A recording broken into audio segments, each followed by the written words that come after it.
देवी सर्वभूतेषु मां ब्रह्मचारिणी रूपेण संस्थिता। नमस्तस्यै नमस्तस्यै नमस्तस्यै नमो नमः। ओम नमः शिवाय। जय माता दी। आज चैत्र नवरात्रि का दूसरा दिन है और आज चैत्र माह शुक्ल पक्ष की द्वितीया तिथि है।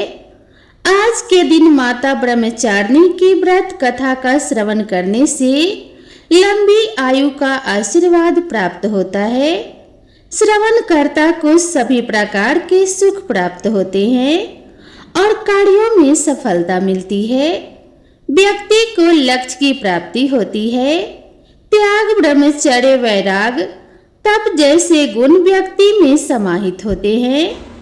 तो आज मैं आप सभी को सुना रही हूँ माँ ब्रह्मचारिणी की बड़ी ही दुर्लभ तथा पौराणिक कथा।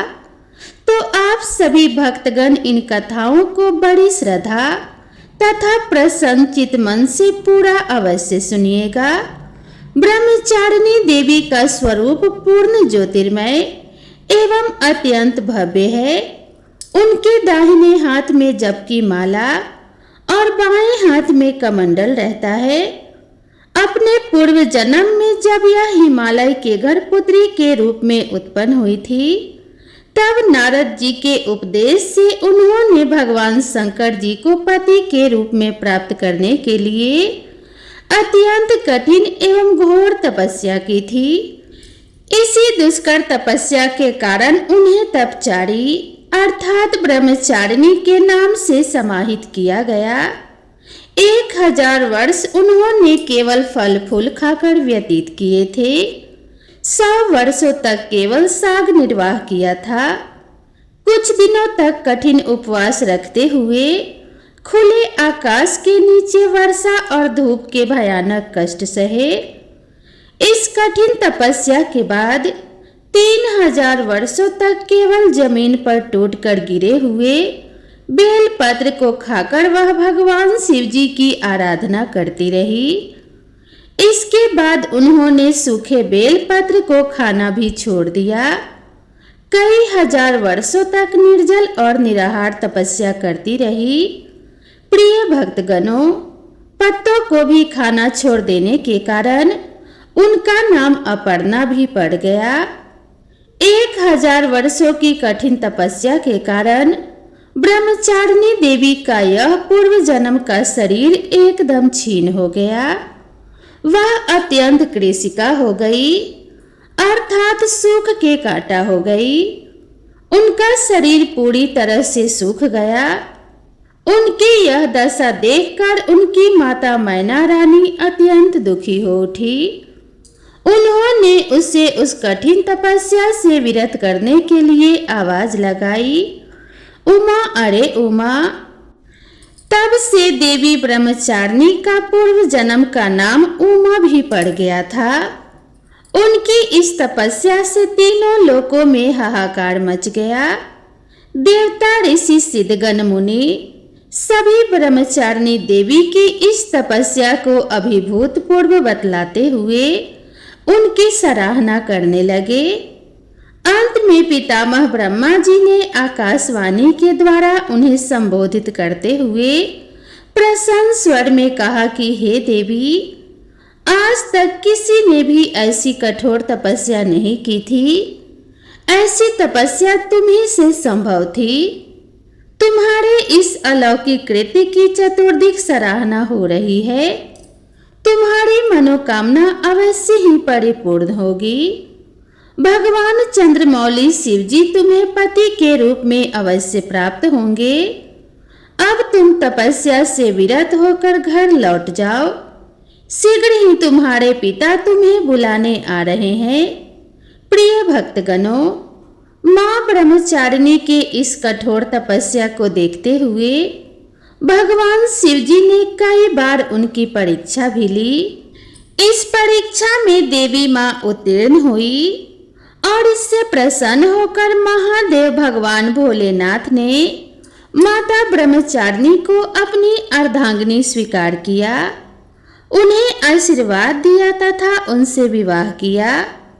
माँ दुर्गा का यह दूसरा स्वरूप भक्तों और सिद्धों को अत्यंत फल देने वाला है। उनकी उपासना से मनुष्य में तप, त्याग, वैराग्य, सदाचार, संयम की वृद्धि होती है। जीवन के कठिन संघर्षों से भी उसका मन कर्तव्य पथ से विचलित नहीं होता है। मां ब्रह्मचारिणी देवी की कृपा से उसे सर्वत्र सिद्धि और विजय की प्राप्ति होती है। दुर्गा पूजा के दूसरे दिन इन्हीं के स्वरूप की उपासना की जाती है। इसी दिन साधक का मन स्वाधिष्ठान में उपस्थित होता है। इस चक्र में अवस्थित चित्त वाला योगी ब्रह्मचारिणी जी की कृपा व भक्ति सहज ही प्राप्त कर लेता है। तो एक बार प्रेम से बोलिए माता ब्रह्मचारिणी की जय। जय हो माँ शारदा, जय माँ भवानी। अपने सभी भक्तों का दुख दूर करो माँ। जय माता दी। ओम नमः शिवाय। प्रिय भक्तगणों, अब आइए सुनते हैं माता रानी की दूसरी कथा। एक राजा और एक रानी थी। बहुत दिनों तक उनकी कोई संतान नहीं हुई। बहुत जप तप करने के बाद कई सालों बाद उनको एक संतान की प्राप्ति पुत्र के रूप में हुई। अब राजा और रानी बहुत खुशी से अपना राजपाट संभालने लगे। कई दिनों तक ऐसा चलता रहा। देखते देखते पुत्र 4-5 साल का हो गया। एक दिन की बात है, रानी दोपहर में बच्चे के साथ सो रही थी और बच्चे की नींद खुल जाती है। वह उठकर बाहर की ओर जाने लगा, क्योंकि उसको बाहर जाने नहीं दिया जाता था।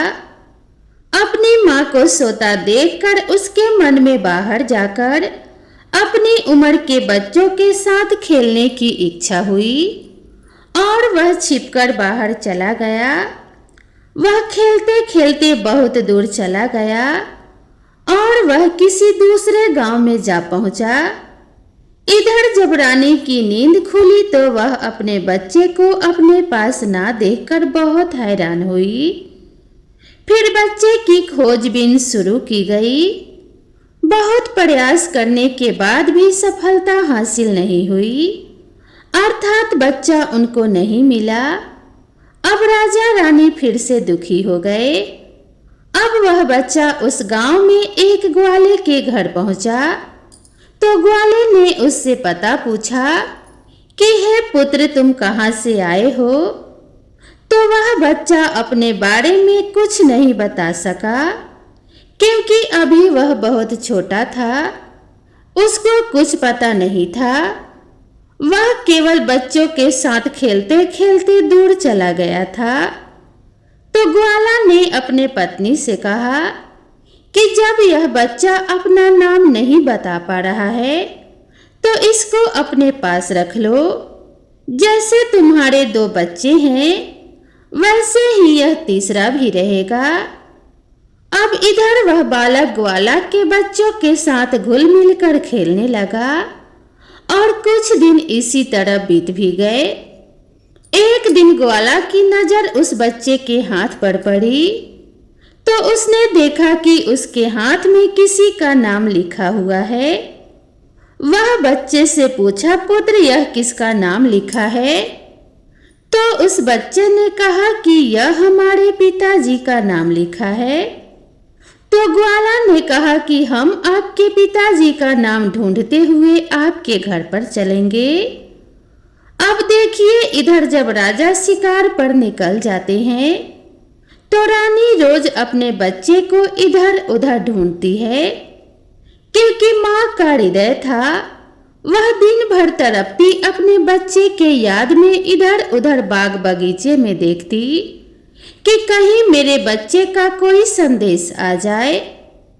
रानी यही सोचती कि इतने दिन बाद एक संतान हुई थी और मैंने लापरवाही में वह भी अपने हाथ से गंवा दिया।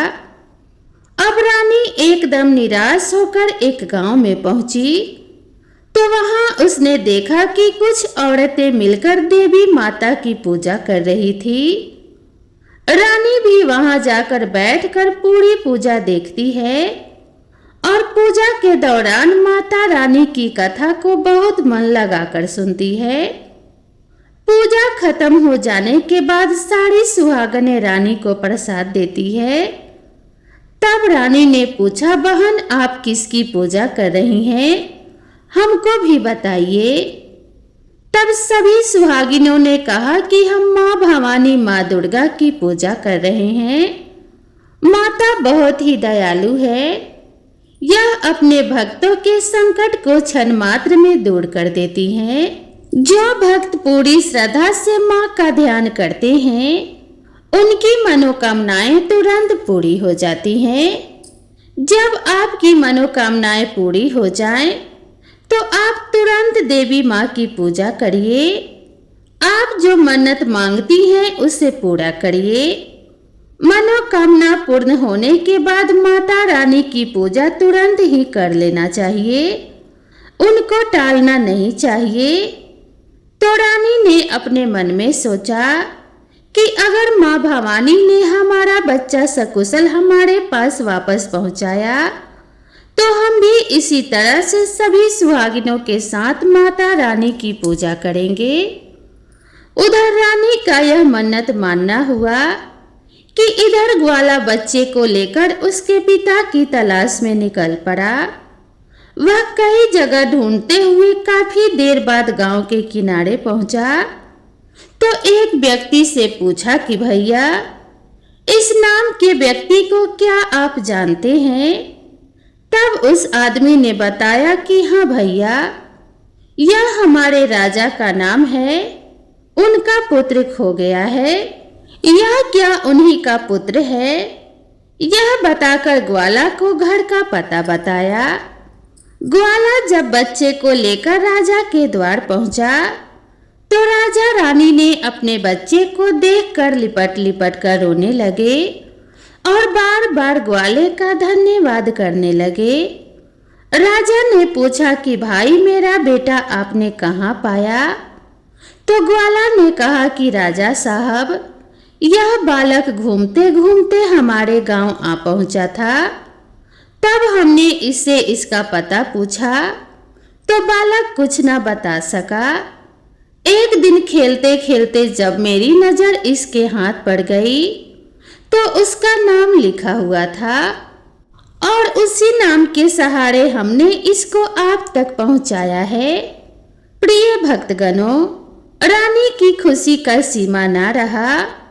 रानी ने राजा से कहा कि ग्वाले को खूब धन दौलत देकर विदा कीजिए, लेकिन ग्वाले ने कुछ नहीं लिया और कहा कि जितनी खुशी आपको है अपना पुत्र पाकर, उतनी ही खुशी मुझे भी है कि मैंने आपकी धरोहर को आप तक पहुंचाया है। अंत में राजा ने ग्वाला को धन देकर विदा किया। अब रानी को यह तुरंत याद आया कि वह माता रानी की मन्नत मानी थी। उनकी पूजा करने का और नवरात्रि का व्रत करने का उसने संकल्प लिया था। रानी ने राजा से कहा, हमने माँ दुर्गा का मन्नत माना है और हमें नवरात्रि का व्रत करना है। हम नवरात्रि का व्रत करेंगे। नगर के कुछ स्त्रियों को निमंत्रण दे दीजिए और तुरंत माँ भवानी की पूजा कीजिए। रानी ने तुरंत माता की पूजा करने वाली सारी सामग्री इकट्ठा करवाई। माता रानी की पूजा की सारी व्यवस्था की गई। सभी सुहागिनों ने मिलकर माता रानी की विधिवत पूजा की और माँ भवानी दुर्गा माता का गीत गाया। जिन सुहागिनों को माता रानी की कथा आ रही थी, उन्होंने माता रानी की कथा कह सुनाई और फिर अंत में सभी सुहागिनों ने मिलकर माता रानी की आरती की और उनसे प्रार्थना की कि हे माँ, जिस तरह आपने हमारे संकट को दूर किया, ऐसे ही जो आपको याद करे, आप उनके भी संकट को तुरंत दूर करना। हे माँ जगदम्बा, आपका स्वभाव बड़ा ही दयालु है, बड़ा ही सहज, बड़ा ही कृपालु है। जय माता रानी। हे माँ भवानी, जिस प्रकार आपने रानी के बच्चे को वापस किया, उसकी गोद भरी उसके जीवन में खुशियां लौटाई, उसी प्रकार सभी माताओं की गोद को हमेशा हरा भरा रखना, सभी के घर में सुख समृद्धि लाना। जय मां दुर्गा। ओम नमः शिवाय। प्रिय भक्तगणों, अब आइए सुनते हैं माता रानी की कथा। एक समय की बात है, मां भगवती को मानने वालों में से एक राजा अस्पर्श भी थे। वह दिन रात उनकी पूजा अर्चना में लीन रहते थे। राजा को किसी भी चीज की कोई कमी नहीं थी, बस उन्हें बच्चे की इच्छा थी। सालों से बच्चा न होने के कारण राजा कुछ निराश रहा करता था। एक दिन राजा की भक्ति से प्रसन्न होकर मां भगवती ने सपने में आकर उसे 2 बेटी होने का वरदान दिया। आशीर्वाद मिलने से कुछ समय बाद राजा के घर 2 कन्याओं ने जन्म लिया। बेटी उत्पन्न होने की खुशी में राजा ने सबको दावत दी और बेटी की जन्म कुंडली बनवाने के लिए पंडितों को बुलवाया। सबने राजा से एक ही बात कही कि यह तो साक्षात देवी का रूप है, जहां भी इसके कदम पड़ेंगे वहां खुशियां ही खुशियां आएंगी। यह भगवती देवी की भक्तिन होगी। इतना सब कहकर पंडितों ने लड़की का नाम तारा रख दिया। कुछ समय बाद मंगलवार के दिन राजा के घर एक और बेटी पैदा हुई। ज्योतिषियों ने उसकी भी कुंडली बनाई और उदास हो गए। राजा ने जब उनसे उदासी का कारण पूछा तो ज्योतिषी ने बताया कि यह लड़की आपके जीवन में खूब सारा दुख लेकर आएगी। राजा ने ज्योतिषी से पूछा कि आखिर मैंने ऐसे कौन से खराब कर्म किए थे कि इसने मेरे घर जन्म लिया। ज्योतिषी ने बताया कि आपकी दोनों बेटियां राजा इंद्र की अप्सराएं हुआ करती थी। इसमें सबसे बड़ी बहन का नाम तारा और छोटी का नाम रुक्मी था। एक दिन यह दोनों मिलकर धरती का सैर करने के लिए गई। दोनों ने ही वहां पहुंचकर एकादशी के दिन एकादशी का व्रत रखा। तारा ने अपनी छोटी बहन से कहा कि आज एकादशी का व्रत है, इसीलिए बाजार जाकर कुछ ताजे फल ले आओ, लेकिन वहां कुछ खाना मत। रुक्मी बाजार फल लेने के लिए चली गई। वहां उसे मछली के पकौड़े दिखे। उसने झट से उसे खा लिया और अपनी बहन के लिए कुछ फल ले आई। रुक्मी ने तारा से पूछा कि तुम अपने लिए फल क्यों नहीं लाई। उसने जवाब दिया कि वह मछली के पकौड़े खाकर आई है। तारा ने गुस्से में कहा कि तुम पापनी हो, एकादशी के दिन तुमने मछली खा ली। ऐसे खराब कर्म के लिए मैं तुम्हें छिपकली बनने का श्राप देती हूँ। अब उसी जंगल में तारा की बहन छिपकली बनकर रहने लगी। वहां एक जाने माने ऋषि गुरु गोरख भी अपने कुछ शिष्यों के साथ रहते थे। उनके शिष्यों में एक बहुत ही घमंडी शिष्य था। अपने घमंड के चलते वह शिष्य कमंडल में पानी भरकर एकांत में बैठकर तपस्या करने लगा। तभी एक प्यासी गाय वहां आ गई। उसने सीधे अपना मुंह उस कमंडल में डाल दिया और पानी पी लिया। पानी पीने के बाद जैसे ही गाय अपना मुंह बाहर को निकालने लगी तो कमंडल नीचे गिर गया और ऋषि का ध्यान भंग हो गया। ऋषि ने देखा कि गाय ने सारा पानी पी लिया है। अब गुस्से में ऋषि ने गाय को एक चिमटे से बुरी तरह घायल कर दिया। इस बात की जानकारी जब गुरु गोरखनाथ को पड़ी तो वह तुरंत गाय को देखने के लिए गए। जैसे ही उन्होंने गाय की हालत देखी, वैसे ही उसने उस घमंडी शिष्य को आश्रम से निकाल दिया। कुछ दिनों बाद गौ माता पर किए गए उस अत्याचार से होने वाले पाप को कम करने के लिए उन्होंने एक यज्ञ करवाया। इस यज्ञ के बारे में गाय को चिमटे से मारने वाले घमंडी शिष्य को भी पता चला। वह सीधे पक्षी का रूप धारण करके यज्ञ स्थल पर गया और भोजन में अपनी चोंच से मरा हुआ सांप डाल दिया। किसी को इस बात की खबर नहीं हुई। यह सब होते हुए तारा से श्राप मिलने वाली छिपकली रूपी रुक्मी देख लेती है। उसके मन में हुआ कि इसे खाकर सारे लोग मर जाएंगे। प्रिय भक्तगणों, सबकी जान बचाने के लिए छिपकली बनी रुक्मी सभी लोगों के सामने भोजन में गिर गई। लोगों ने छिपकली को खूब कोसा और बर्तन को खाली करने लगे। उसी वक्त भंडारा करने वाले लोगों को खाने में मरा हुआ सांप दिखाई दिया। तब कहीं जाकर सबको समझ में आया कि छिपकली सबकी जान बचाने के लिए जानबूझकर भोजन में गिरी थी।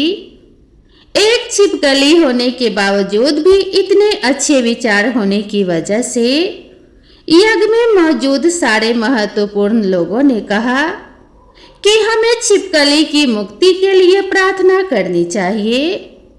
प्रिय भक्तगणों, अब पंडित ने राजा से बताया कि सबकी प्रार्थना से वह छिपकली तीसरे जन्म में आप जैसे प्रतापी राजा के घर बेटी के रूप में पैदा हुई। वही तारा ने दूसरे जन्म तारामती के रूप में लिया और अयोध्या के राजा हरिश्चंद्र से विवाह किया।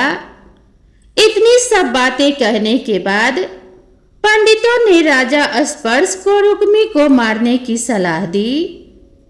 इस बात पर राजा बोले, मैं किसी पुत्री को कैसे मार सकता हूँ? ऐसा करना पाप होगा। फिर ज्योतिषी ने कहा कि एक संदूक में सोना चांदी लगवाकर उसके अंदर लड़की को रख देना और संदूक को पानी में बहा देना। उसमें लगा हुआ सोना चांदी देखकर लोग नदी से संदूक जरूर निकालेंगे और लड़की की जान बचा लेंगे। राजा ने ज्योतिष ने जैसा बताया था ठीक वैसा ही किया। नदी में सोना चांदी जड़ा हुआ संदूक देखकर काशी के पास ही एक ने उसे बाहर निकाल लिया। उसकी कोई संतान नहीं थी, इसीलिए उसने संदूक के अंदर की कन्या को पालने पोसने का फैसला किया। उस कन्या को उसकी पत्नी ने खूब प्रेम से पाला और नाम रुक्मी रख दिया। बड़े होते ही दोनों ने रुक्मी का विवाह कर दिया।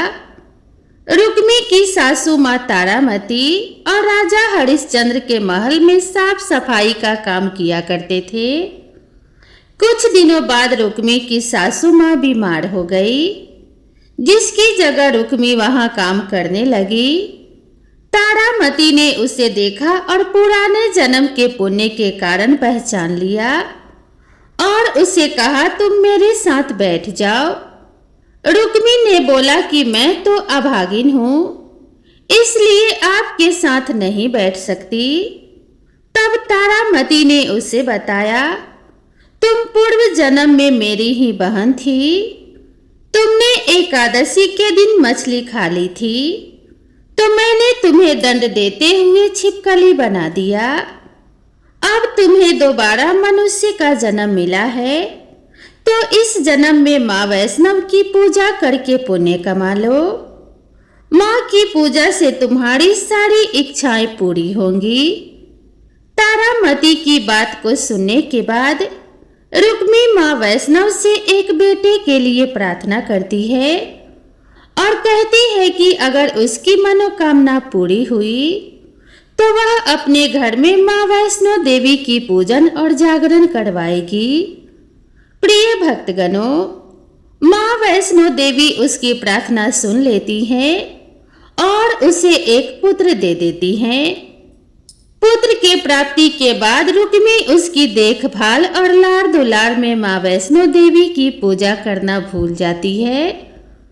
ऐसा होते होते 5 वर्ष बीत गए और फिर एक दिन उस बच्चे को माता निकल जाती है। बच्चे की ऐसी स्थिति देखकर परेशान रुक्मी अपने पिछले जन्म की बहन तारामती के घर जाकर उन्हें इस समस्या के बारे में बताती है। जब तारामती ने पूछा कि तुमने माँ वैष्णो देवी की पूजा अर्चना में कोई गलती तो नहीं की, फिर रुक्मी को याद आता है कि उसने माँ वैष्णो देवी का जागरण कराने का प्रण लिया था। यह बात याद आते ही रुक्मी को बहुत पछतावा हुआ और मन में माँ से कहा कि बच्चे के ठीक होते ही वह अपने घर में जागरण करवाएगी। अगले ही दिन उसका पुत्र पूरी तरह से ठीक हो जाता है। तभी रुक्को ने माता रानी के मंदिर में जाकर पुजारियों से कहा कि मंगलवार के दिन वह जागरण करवाएगी। रुक्मी की बात सुनकर पंडित कहते हैं कि तुम यही 5 रुपए दे दो, तुम्हारे लिए हम मंदिर में ही जागरण करवा देते हैं। रुक्मी कहती है कि मुझे पता है कि मैं चमारिन हूँ, लेकिन आप मेरे घर आकर ही जागरण करवा दीजिए। माँ किसी तरह का भेदभाव नहीं करती हैं, तो आपको भी नहीं करना चाहिए। इस पर पंडित ने विचार विमर्श करके कहा कि अगर रानी आपके जागरण में आती हैं, तो हम तुम्हारे घर आकर जागरण करवाने के लिए तैयार हैं। पंडित की बातें सुनकर रुक्मी अपनी बहन तारामती के पास जाती है और रानी तारामती को सारी बात बताती है। रुक्मी की बात सुनकर तारामती जागरण में जाने के लिए तैयार हो जाती है। इस बात को बताने के लिए रुक्मी जब पंडित के पास जाती है, तब उसके बीच की बातों को सेन नामक नाई सुन लेता है। फिर वह राजा हरिश्चंद्र को जाकर सारी बातें बता देता है। राजा के मन में हुआ कि रानी को नीची जाति वालों के घर जागरण में नहीं जाना चाहिए। इसी वजह से वह अपनी उंगली काट लेते हैं, जिससे उन्हें नींद न आए और रानी जागरण में न जा सके। जब जागरण का समय होता है, तब भी राजा को जागते हुए देखकर रानी मन ही मन माँ वैष्णो देवी से प्रार्थना करती है कि महाराज को नींद आ जाए ताकि मैं जागरण में जा सकूं। रानी की प्रार्थना करने के कुछ ही देर बाद राजा को नींद आ जाती है। फिर रानी तारामती रोशनदान से रस्सी बांधकर महल के नीचे आकर रुक्मी के घर चली जाती है। इसी जल्दबाजी में रास्ते में रानी का रेशमी रुमाल और एक पांव का पायल गिर जाता है। इधर कुछ वक्त बाद राजा हरिश्चंद्र की नींद टूट जाती है। नींद टूटने पर रानी को अपने पास न देखकर राजा उनकी तलाश में निकल जाते हैं। रानी को ढूंढते ढूंढते उन्हें रानी का रुमाल और पायल मिलता है। रानी की चीजों को अपने साथ लेकर राजा जागरण स्थल पर पहुंचे और एक जगह चुपचाप बैठकर जागरण सुनने लगते हैं। माँ वैष्णो देवी के जयकारे के साथ जागरण खत्म होता है और सभी को प्रसाद दिया जाता है। तब रानी अपने हिस्से के प्रसाद को झोली में डाल देती है। रानी के ऐसा करने पर लोग उनसे पूछते हैं कि वह प्रसाद क्यों नहीं खा रही है। अगर आप प्रसाद का सेवन नहीं करती हैं, तो जागरण में आए लोग भी प्रसाद नहीं खाएंगे। तब रानी बोली कि वह प्रसाद राजा के लिए था, अब आप मुझे प्रसाद दीजिए। फिर अपने लिए प्रसाद लेकर रानी सबके सामने खा लेती है। रानी के प्रसाद खाते ही जागरण में सभी भक्तों ने प्रसाद खाया। इसके बाद रानी महल के लिए निकल जाती है। तभी रास्ते में राजा उन्हें रोककर पूछते हैं कि तुमने नीची जाति के घर का प्रसाद खाकर खुद को अपवित्र कर दिया है। तुमने मेरे लिए भी प्रसाद रखा है, अब तुम उससे मुझे भी अपवित्र करना चाहती हो। अब मैं तुम्हें अपने महल में नहीं ले जा सकता। यह बोलते हुए राजा रानी की झोली को देखता है।